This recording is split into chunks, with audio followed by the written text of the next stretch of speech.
Halo sahabat RSDH, kita bertemu lagi pada program RSDH Podcast.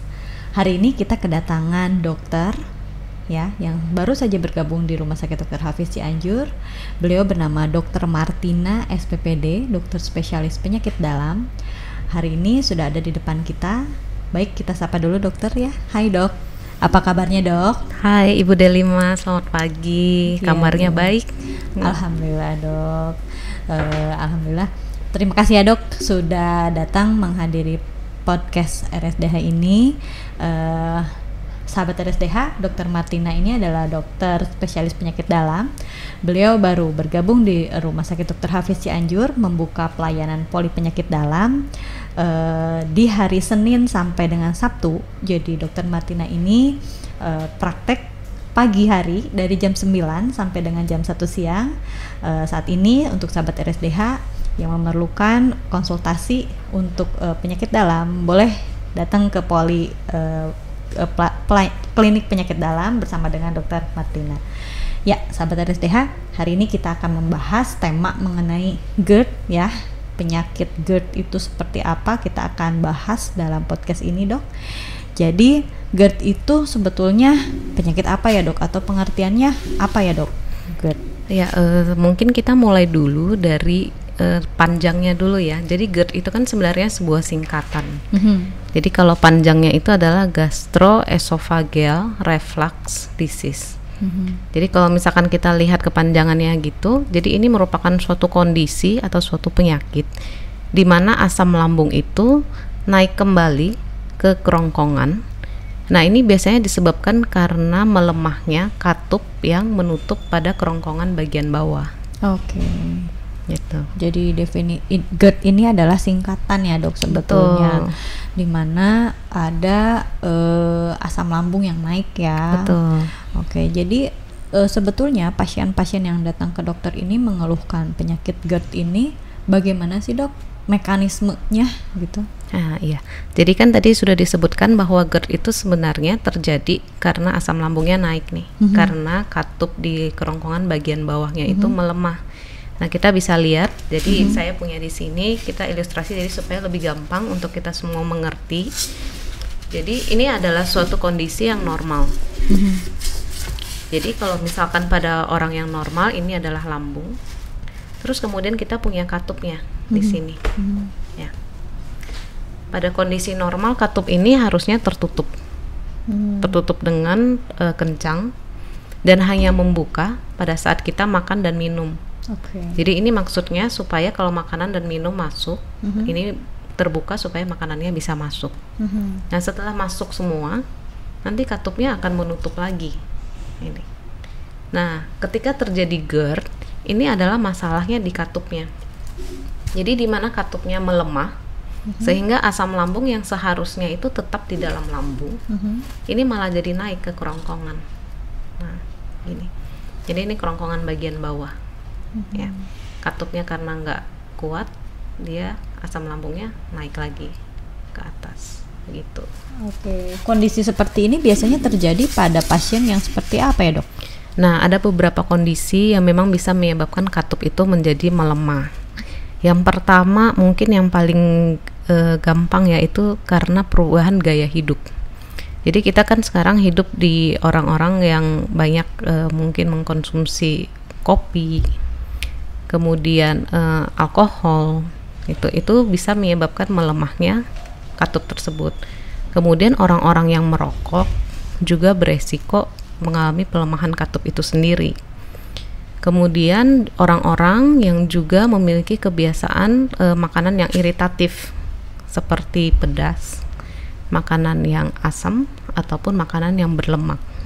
Nah, kemudian ada juga kebiasaan-kebiasaan yang mungkin kurang bagus, namun selama ini tidak kita sadari, yang kemudian akhirnya menyebabkan kondisi GERD ini. Itu salah satunya adalah suka rebahan habis makan. Ya kita habis makan biasanya kan aduh enak ya, terus kemudian aduh saya rebahan aja deh gitu. Nah, kondisi ini yang kemudian lama-lama bisa membuat katupnya ini kemudian menjadi lemah gitu. Ya, itu dari gaya hidupnya. Gaya hidup. Kemudian yang kedua itu adalah usia. Jadi memang tidak bisa dipungkiri kalau orang semakin tua, katupnya itu juga akan melemah. Jadi bisa juga sering kita jumpai pada orang-orang lansia. Ya. Kemudian yang ketiga adalah pada orang-orang yang mengalami peningkatan tekanan di bagian perutnya.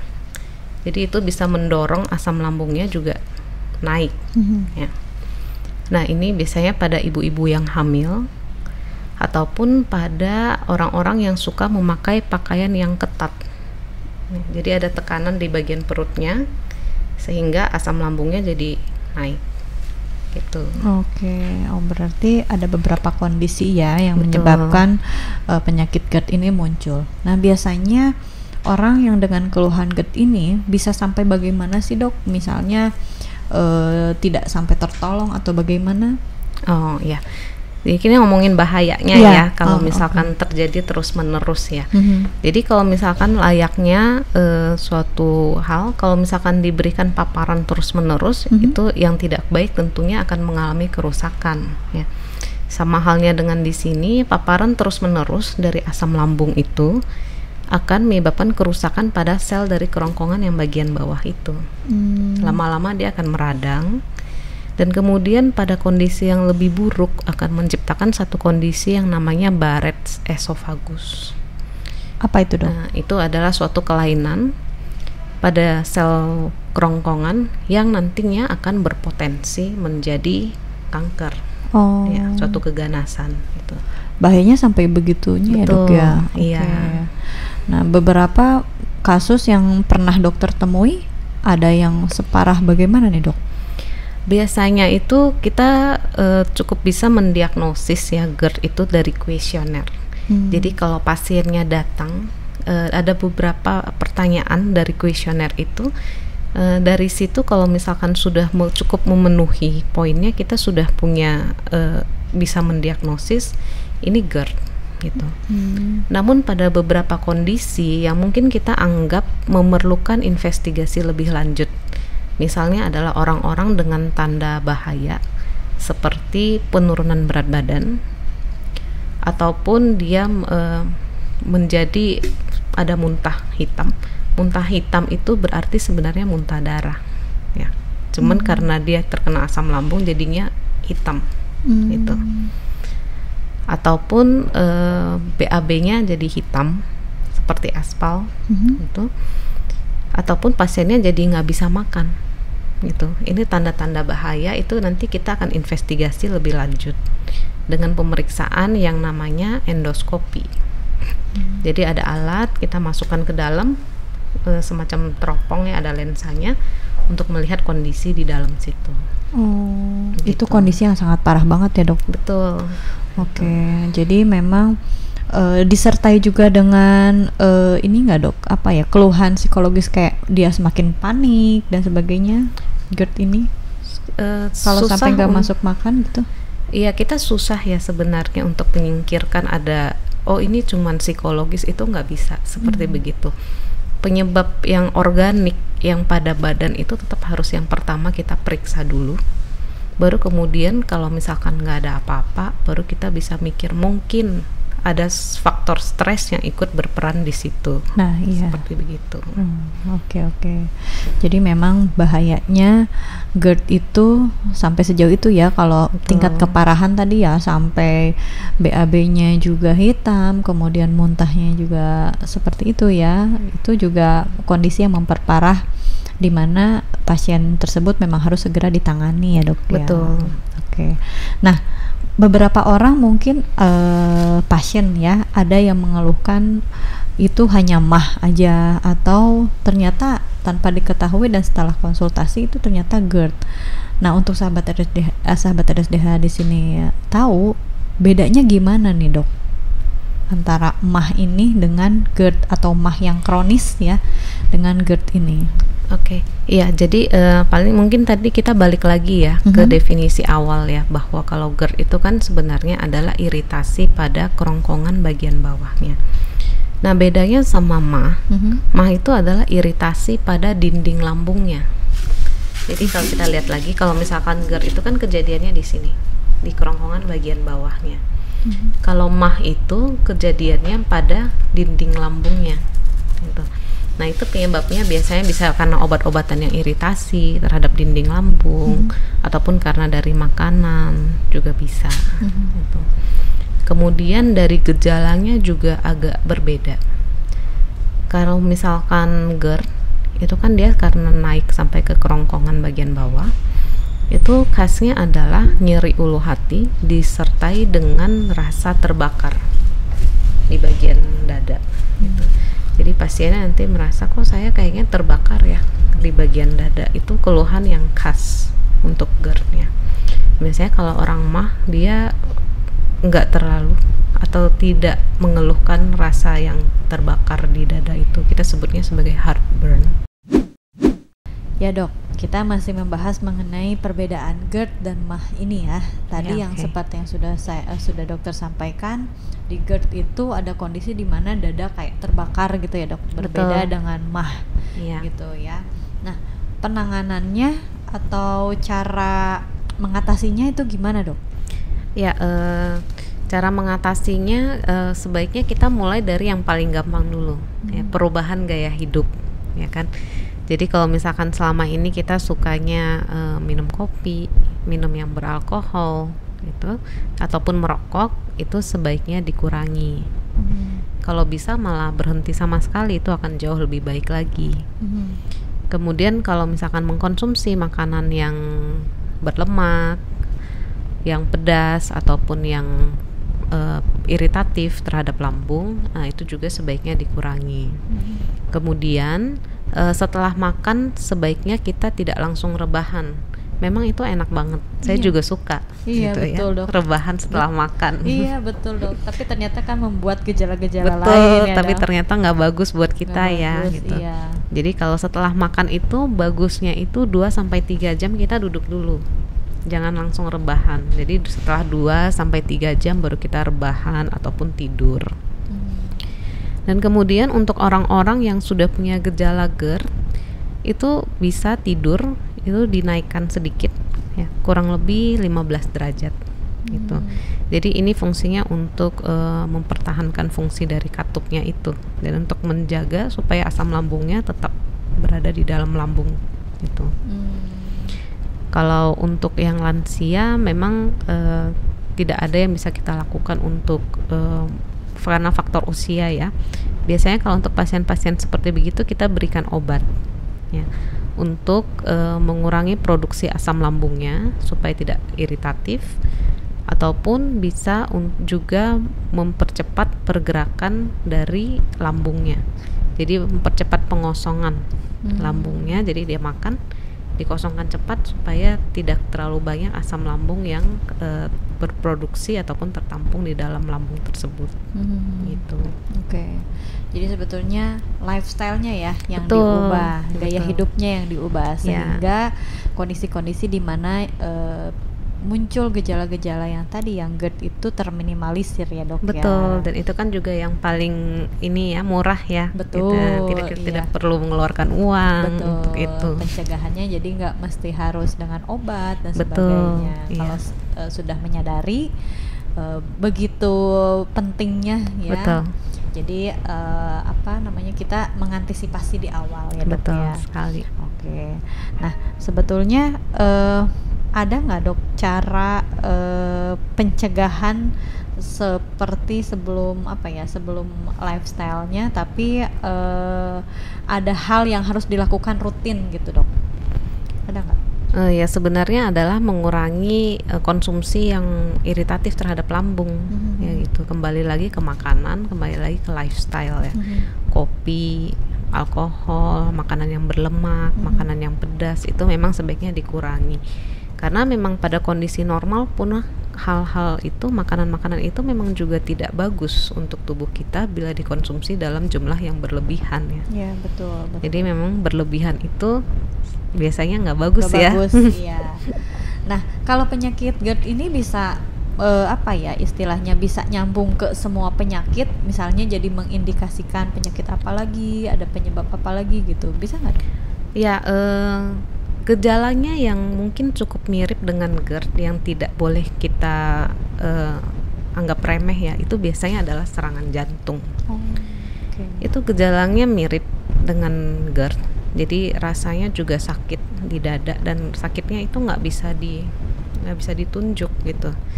Jadi pasiennya bisa keluhan, sayanya sakit tapi saya nggak bisa nunjuk di mana dok, gitu. Pokoknya nggak nyaman aja di dada itu.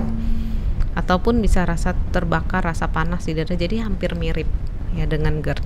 Namun biasanya kalau serangan jantung itu ada gejala yang lain, seperti keringetan dingin, ataupun rasa nyerinya itu bisa menjalar ke bagian bahu, ke lengan, ataupun ke rahang itu. Ya. Jadi bisa berdampak ke penyakit yang lebih serius lagi ya GERD ini. Iya, mirip gejalanya. Jadi itu harus kita waspadai juga gitu. Kemudian untuk orang-orang yang ada asma, adanya GERD ini bisa memicu kambuhnya asma. Gitu. Jadi kalau dia ada asma lebih rentan gitu. Nanti kalau misalkan GERD, asmanya jadi kambuh gitu. Meskipun pada kondisi normal mungkin tidak kambuh gitu. Karena disertai ininya kali ya dok, kondisi paniknya, stresnya, iya, dan dia tidak merasa tidak nyaman gitu. Dengan perbedaan kondisi yang saat itu gitu. dia rasakan. Nah, cara pemeriksaan atau mendeteksinya tadi selain kalau kondisi yang parah ya, tadi sudah dokter sampaikan, cara pemeriksaan untuk mendeteksi di awalnya gimana dok? Iya, biasanya kalau kita sih pakainya kuesioner. Kuesioner itu namanya GERD-Q. Jadi itu ada pertanyaan di sana, jadi nanti kita tanya sama pasien. Jadi ini juga penting apakah pasiennya menjawabnya harus benar gitu, karena kalau misalkan jawabnya nggak benar kan nanti jadi berbeda penafsirannya. Jadi nanti kita tanyakan, ada skor tertentu yang harus dipenuhi. Jadi kalau misalkan sudah terpenuhi berarti memang pasien ini GERD.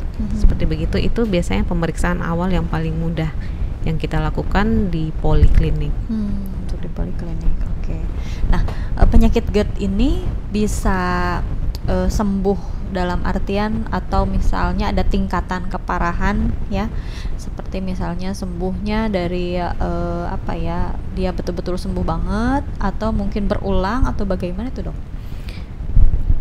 Kita sih berharapnya bisa sembuh ya, dan memang bisa sembuh gitu. Namun kalau misalkan kondisinya sudah parah gitu, misalkan ternyata sudah sampai ke varix esofagus begitu, tentunya membutuhkan usaha yang lebih maksimal lagi, usaha yang lebih keras lagi untuk menyembuhkan hal tersebut gitu. Jadi kemungkinan sembuhnya sih tinggi sekali kalau misalkan GERD-nya masih normal, masih GERD yang biasa.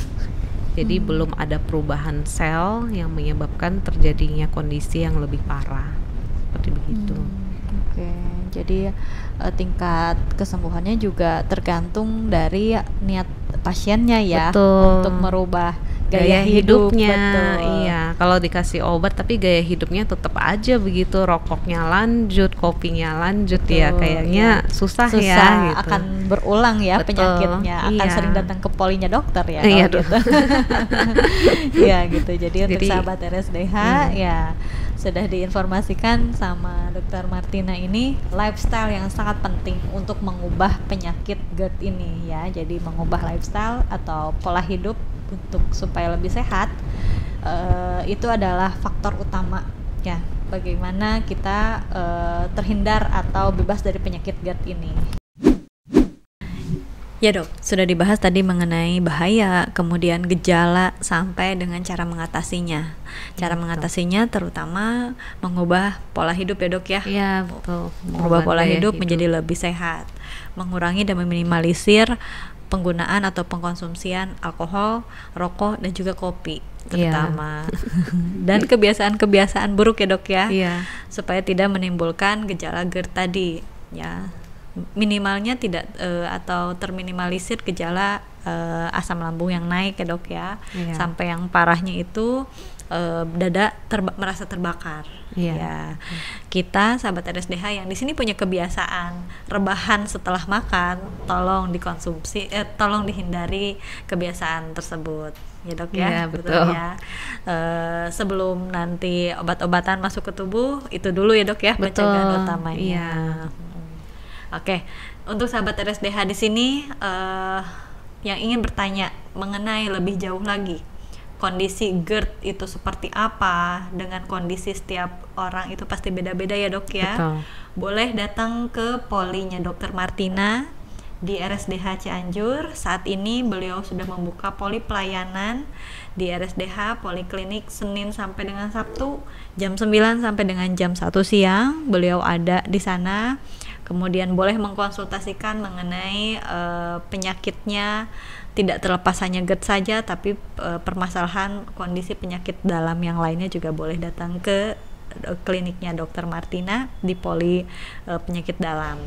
Ya, beliau juga saat ini bisa menggunakan pelayanan BPJS, asuransi dan juga umum.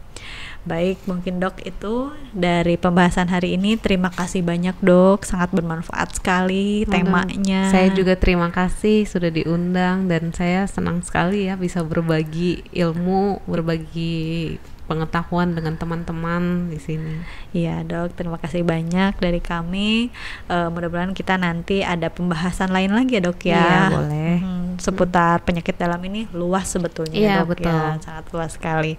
Terima kasih sekali lagi. Terima kasih juga untuk sahabat RSDH. Saya mohon pamit dan undur diri. Assalamualaikum warahmatullahi wabarakatuh.